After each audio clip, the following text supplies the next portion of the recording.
il faut savoir que c'est la première émission de radio filmée de toute l'histoire de Radio Détroit. Voilà. Félicitations. On dirait pas, hein, mais oui, ça l'est. Donc bonsoir. Bonsoir. Alors, hop là, je connais pas tous vos noms. Peut-être on va se présenter. Donc moi, c'est Marjolaine. Vous, c'est la compagnie Fusible. Je sais pas, peut-être vos noms respectifs. Moi, c'est Victor. Maëlle. Élodie. Super. Alors aujourd'hui, on est à la salle polyvalente de Saint-Germain-du-Teil et on vient d'assister en fait à votre sortie de résidence. Donc vous avez passé quoi, une semaine ici, c'est ça ? Oui. Et je dois dire que personnellement, j'ai trouvé ça génial. Merci. Quand ça commence comme Ça commence bien. Voilà. Et en fait, j'avais envie que vous me parliez un petit peu de ce que raconte ce spectacle. Comment il s'appelle ce spectacle ? Le spectacle s'appelle Païen. Païen au sens de celui qui est resté au village, l'habitant. Paganus, le latin. Comme tout le monde le sait. Paganus, l'habitant du village. Ceux qui sont donc restés au village, qui ne sont pas partis en croisade quand Dieu est arrivé. Mais en fait, ça ne parle pas de religion, ce spectacle-là. Il parle justement de la terre sur laquelle on vit, du peuple qui vit sur cette terre. Ça parle, c'est aussi une manière de recréer un rituel collectif commun. C'est une manière de faire une fête païenne avec les gens qui sont là, de partager, d'être ensemble et de se poser la question aussi de comment on tient debout ensemble au milieu du chaos, mais de manière festive, de manière vibratoire aussi, avec la musique, avec des mots qui sont susurrés, qui sont criés, qui sont dits. C'est aussi une réflexion sur la danse, sur comment on évolue ensemble, en tout cas, quels sont les moments où on est ensemble et comment on se retrouve. Et c'est un spectacle qui a été réfléchi et qui répond à une envie avant la crise du Covid, et puis qui a trouvé résonance aussi avec ce qui se passe aujourd'hui, ce qui s'est passé, etc. Donc on y trouve encore des sujets... Des sujets actuels, quoi. Alors, on explique ce que c'est une résidence pour les gens qui ne connaîtraient pas, en fait. Une résidence, c'est lorsque des artistes veulent travailler un spectacle, créer un spectacle ou le travailler. Ils prennent un temps et ils trouvent une salle, en général, ou un lieu, où ça peut être dehors si jamais, c'est important. Et donc, dans cette salle, ils vont créer un bout de leur spectacle. Et ça s'appelle une résidence, ce temps de travail. Vous résidez ici pour travailler. Et à l'issue de la résidence ? Il y a une présentation, une sortie de résidence, présentation des travaux qu'on a réussi à avancer jusqu'à ce moment où on se confronte avec un public. Et c'est très important aussi de pouvoir présenter le travail qui a été effectué à des publics, à des gens. Enfin, on est là pour l'échange aussi. Et la résidence, c'est vraiment une bulle où on va être en travail entre nous, où on va foisonner autour des thématiques, où on va foisonner autour du spectacle, de la mise en scène. Enfin, ça dépend des objectifs de résidence, hein, mais c'est vraiment la bulle où on foisonne. Et puis ensuite, hop, on vient partager. Alors, comment ça s'est passé avec le public, du coup ? Puisque vous avez montré un bout du spectacle, il n'est pas en entier, voilà, c'est ce qu'il faut comprendre. C'est ça, c'est une étape de travail.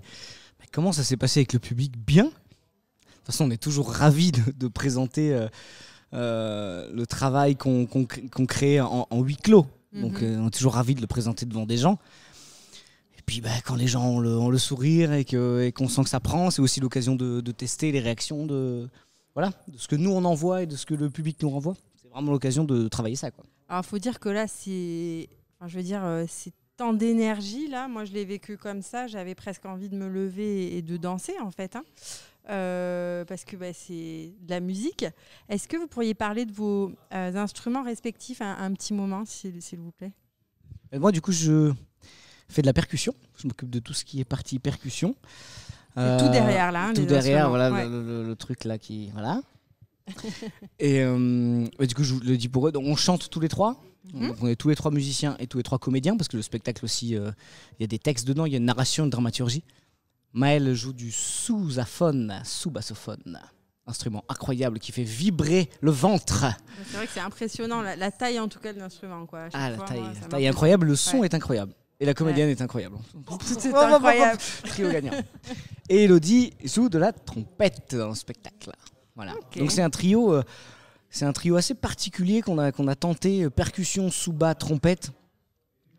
Parce que ce ne sont que des morceaux originaux. Donc on a écrit, hein, que ce soit les textes ou la musique, tout est original. Et au fur et à mesure des créations et des répétitions, on a trouvé notre équilibre à envoyer ce son-là à 3. Notamment au niveau des arrangements, de l'équilibre rythmique, et ça marche, et on est ravis. Ah voilà. Oui, ça fonctionne très bien. Des notions de trance, des notions assez sauvages aussi, sur une musique répétitive, une musique qui va peut-être même être lancinante et qui va amener à bouger. Et c'est un mélange vraiment entre la trompette, le sousa, les percussions. Il y a quelque chose de très vibratoire et c'est ce qu'on voulait, se servir de l'instrument pour provoquer la vibration collective. Et pas alambiquer des morceaux dans tous les sens, les conceptualiser, c'est plus les vivre. Vraiment les vibrer, vibrer la musique. Et pour composer ces morceaux, on s'est inspiré de musique du monde, notamment de musique soit de trance ou de musique traditionnelle, parce que souvent la musique traditionnelle, il y a un ressort de trance à l'intérieur.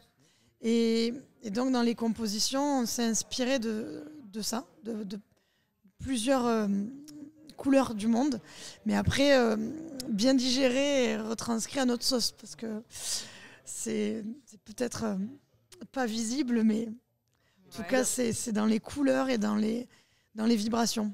On est un peu dans la fanfare à la Nouvelle-Orléans, là, non? Par moment, non? On peut traverser effectivement cet univers-là selon les parties, et les morceaux et les parties de morceaux. Effectivement. Question sur ces cloches. Que je crois qu'elles sont un peu particulières. Comment parce que c'est moi qui les ai fabriquées. Voilà, c'est ça leur particularité. Ce sont de vraies cloches païennes. C'est-à-dire alors C'est-à-dire, ce sont tout ce qu'on peut trouver dans un fond de garage ou sur un camion, une cuve de camion. Ça a du vécu, ça a de la trace. Ça a du vécu, ça a de la trace. C'est ça. Exactement, c'est ça. Et puis, ce qui est drôle, c'est qu'elle nous offre le son qu'elle voulait. Alors, est-ce que vous pouvez nous dire ce que c'était avant d'être votre bouteille de gaz, extincteur et cuve de compresseur de camion. C'est dingue. Et ça sonne plutôt bien, en fait. Oui, ça sonne bien, c'est ça. Ça sonne super bien. C'est super. À quand le spectacle aboutit? Eh bien, après, ce sera l'été prochain, au printemps prochain. Printemps 2023, sortie officielle de Païen. En Lozère, j'imagine, quand même. Vous reviendrez? Oui. La première sera peut-être pas en Lozère. Ouais. Parce qu'on a un autre projet aussi qui est engagé depuis 2 ans à côté de Carcassonne, dans la ville de Villalier. Mais ça va faire partie des premières, quoi. Oui. Bon, on est rassurés. Exclusivité Lozère. Et vous parliez, je crois, à la fin du spectacle, vous parliez d'une date aussi où on va pouvoir vous voir. Alors, c'est à quel endroit pour rappeler aux gens qui nous écoutent? On va jouer le 21 mai au château de Bertholène. S'il fait beau, s'il fait pas beau, salle des fêtes de Bertholène. Ok. Voilà. Et puis l'année prochaine aussi, on sera ici sur le territoire dans un projet de territoire où on veut travailler avec la population. Et déjà, ça a commencé là en étant au cœur de Saint-Germain-du-Teil. Et ensuite, l'année prochaine, avec des tours du monde, les scènes croisées de Lozère, famille active, le foyer rural. Et voilà. Et donc, on va proposer des échanges artistiques avec la population, des cercles de parole païens, plein de choses qui vont après trouver un écho dans le spectacle.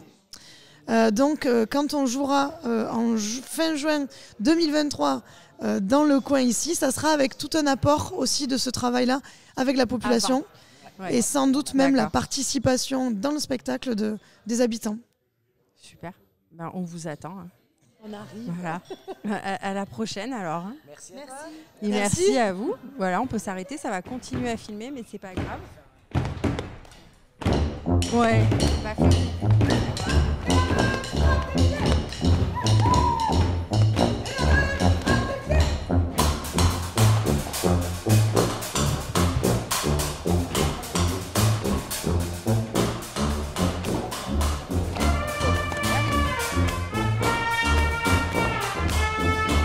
Alors oui, c'est vraiment